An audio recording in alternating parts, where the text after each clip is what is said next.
We are bringing to light this week those individuals who met Jesus, but were never really given a name in the narrative of the Gospels. Good morning. This is Pastor Ernie Lewis of the Blue Point Church in Sisney, Illinois, with your thoughts for Tuesday. During Jesus' travels around the Sea of Galilee, it often included miracles performed on the people that Jesus just happened to meet. I'm actually being facetious here because I don't really believe that any encounter with Jesus was just a coincidence. Oh, and by the way, I also don't believe in coincidences today. So when we see Jesus' encounters with others, we need to see what he wants to do, maybe through us or maybe in that other person. But one of those encounters happened in Mark chapter 5 when Jesus crossed over the sea and landed in Gadara. When Jesus got out of the boat, a man of the Gadarenes came rushing to meet him. Now, this man is often referred to as that madman of Gadara because of his actions among men.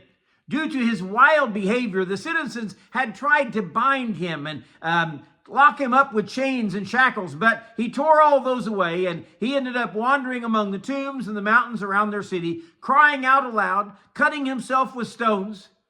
But when he saw Jesus, he cried out to him and asked that he would not torment him. You see, this wasn't the man talking. It was the legion of demons that had overtaken his mind and his body.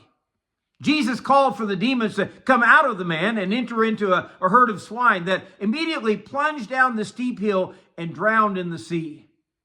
Now, one of the first things that comes to my mind whenever I hear this story, how this man was acting, being filled with those evil spirits from Satan. Everyone in the region knew and they feared him.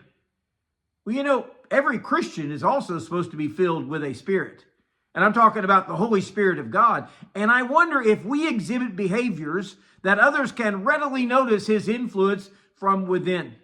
Paul says in Galatians 5:25, if we live in the Spirit, let us also walk in the Spirit. You know, I don't want Christians to run screaming through the tombs, hurting themselves. But there really needs to be some public and proven evidence of the Holy Spirit living within the believer.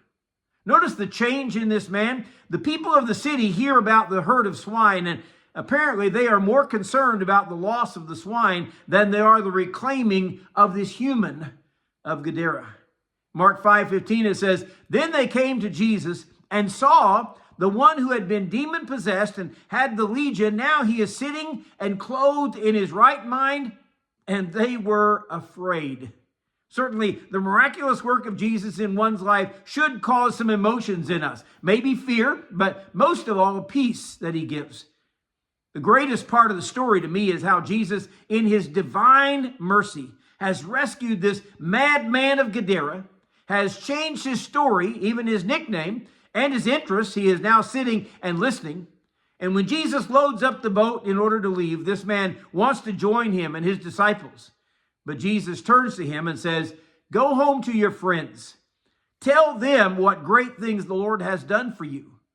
And he has had compassion on you. Man, what a testimony of grace.